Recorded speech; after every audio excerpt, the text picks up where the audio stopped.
আসসালামু আলাইকুম। Real village cooking চ্যানেলে সবাইকে ওয়েলকাম জানাচ্ছি। আজকে একটা নতুন পর্ব নিয়ে আপনাদের কাছে হাজির হলাম।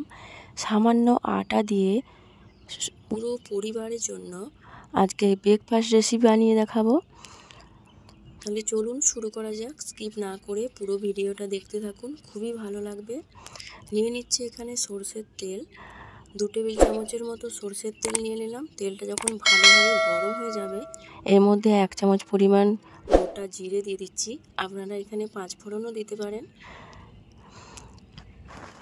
দিয়ে দিলাম জিরে গুঁড়ো, 1 চামচ পরিমাণ হলুদের গুঁড়ো এবং ধনিয়া গুঁড়ো 1 চামচ করে। আদা দিয়ে দিলাম, আদা বাটা 1 চামচ পরিমাণ। সব কিছু মশলাকে একটু ভালোভাবে নাড়াচাড়া করে নেব তেলের মধ্যে। এখানে দিয়ে দিচ্ছি 2 টেবিল চামচের মতো জল, এতে করে মশলাটা পুড়ে যাবে না। আর এখানে গ্যাসের ফ্লেমটা লোয়ে রাখতে হবে। দিয়ে দিচ্ছি হিং, সামান্য হিং দিয়ে দিচ্ছি, এতে করে টেস্টটা খুব ভালো আসবে। আর দিয়ে দিলাম কাঁচা লঙ্কা কুচি, লাল লঙ্কা গুঁড়ো 1/2 চামচ পরিমাণ। সব কিছুকে ভালোভাবে একটু কষিয়ে নেব। এইভাবে ব্রেকফাস্ট রেসিপি এতটা ভালো লাগে, খুবই টেস্টি হয়। আপনারা পুরো ভিডিওটা না দেখলে বুঝতেই পারবেন না যে এতটা মজার হয় এই রেসিপি। এবার আমি আলু আগের থেকে সেদ্ধ করে রেখেছিলাম, একটা বড় সাইজের আলু সেদ্ধ করে এরকম গ্রেট করে নিয়েছি, এটা দিয়ে দিলাম। দিয়ে ভালোভাবে মশলার সঙ্গে নাড়াচাড়া করে মিশিয়ে নিতে হবে।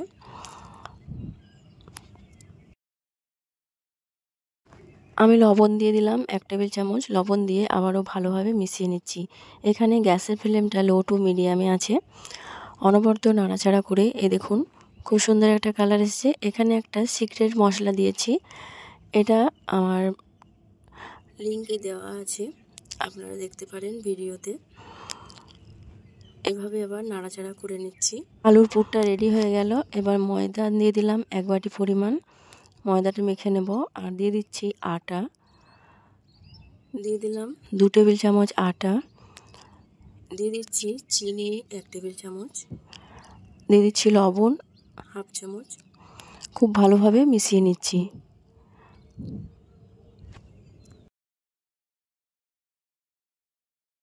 খুব ভালোভাবে যখন মেশানো হয়ে যাবে দিয়ে দেবো ভেজিটেবল অয়েল 2 টেবিল চামচের মতো। 2 টেবিল চামচ ভেজিটেবল অয়েল দিয়ে ভালোভাবে ময়ানটা দিয়ে নিতে হবে। এতে করে আপনি যখন নাস্তা বানাবেন খুবই মুচমুচে হবে এবং ক্রিস্পি হবে। এইভাবে করে তেলটা মাখিয়ে নেওয়ার পর আমি এখানে নর্মাল জল দিয়ে দিচ্ছি। জল দিয়ে অল্প অল্প করে দিতে হবে, একবারে বেশি জল দেওয়া যাবে না। অল্প অল্প করে জল দিয়ে ভালোভাবে আমি একটা ডো তৈরি করে নেব, সফট ডো। এটা যখন ভালোভাবে মাখানো হয়ে যাবে এবার আমি ঢাকা দিয়ে রেখে দেবো 10 মিনিটের মতো। ফিরে আসছি 10 মিনিট পর। এই দেখুন 10 মিনিট পর খুব ভালোভাবে এটা সেট হয়ে গেছে, নরম হয়ে গেছে। আবার ভালোভাবে মথে নিচ্ছি। ভালোভাবে মথে নেওয়া হয়ে গেলে এবার আমি লেচি কেটে নেব। এইভাবে হাতের তালুর মধ্যে দিয়ে গোল করে আমি একটু মোটা মোটা করে বানাবো। আমি আজকে বানাচ্ছি আলু পুরি, এক নতুনভাবে আপনাদের সঙ্গে শেয়ার করছি। এইভাবে হাতের তালুর মধ্যে দিয়ে এইভাবে গোল করে নিতে হবে। এবার আমি বেলে নেব। একটা বেলুনি এবং একটা পিঁড়ে নিয়ে নিয়েছি, এর মধ্যে আমি বেলে নিচ্ছি। খুব বেশি পরিমাণে বেলবো না, সামান্য পরিমাণে বেলবো।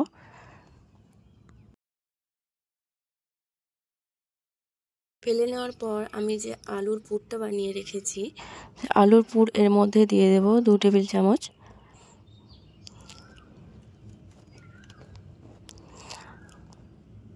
এবার এটাকে আমি ফোল্ড করে নেব। এইভাবে আঙ্গুল দিয়ে চেপে চেপে এইভাবে ফোল্ড করে নিতে হবে। এই দেখুন খুবই সহজ এই পদ্ধতি। আপনারা আপনাদের পছন্দ অনুযায়ী আপনারা রাউন্ড করে নিতে পারেন। এই দেখুন এভাবে মুখটা আবার ভালোভাবে এইভাবে ঘুরিয়ে সিল করে দিচ্ছি। এই দেখুন এবার হাত দিয়ে ভালোভাবে চেপে দেবো। হাতে তালুর মধ্যে দিয়ে একটু চেপে দিচ্ছি। এভাবে করে আমি সব কটা বানিয়ে নেব। এবার পিঁড়ের মধ্যে দিয়ে আমি মোটা করে বেলে নিচ্ছি। আমি একটু মোটা করেই বেলেছি। সামান্য ময়দা ছড়িয়ে দিলাম এবং হালকাভাবে একটু চাপ দিলে গোল করে বেলে নিচ্ছি।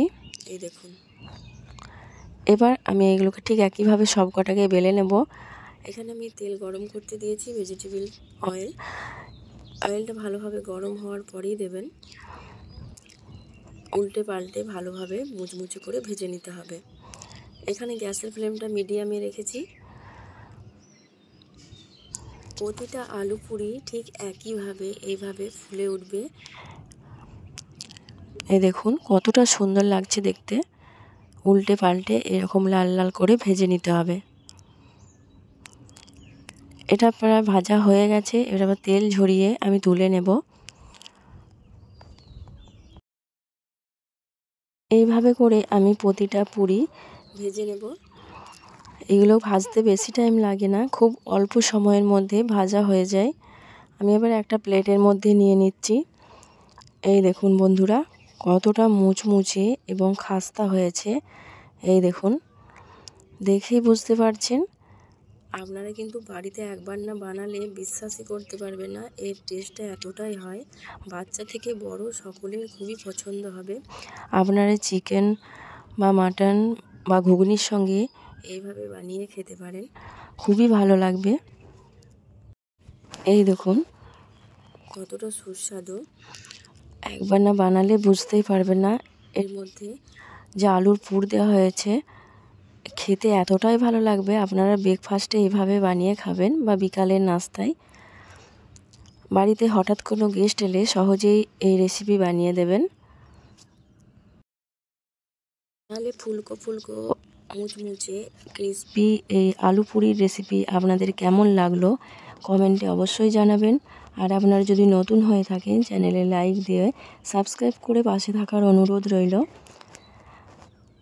আর বন্ধুরা, আপনারা একবার হলেও বাড়িতে ট্রাই করে দেখবেন, খেতে খুবই মজার হবে। আর কেমন হলো কমেন্টে অবশ্যই জানাবেন। আমি একটা ভেঙে দেখাচ্ছি। এই দেখুন, খুবই নরম এবং মুচমুচে। একবার খেলে মন ভরবে না, বারবার খেতে ইচ্ছা করবে, এতটাই টেস্টি হয়। তাহলে কথা না বাড়িয়ে আজকের রেসিপি এখানেই শেষ করছি।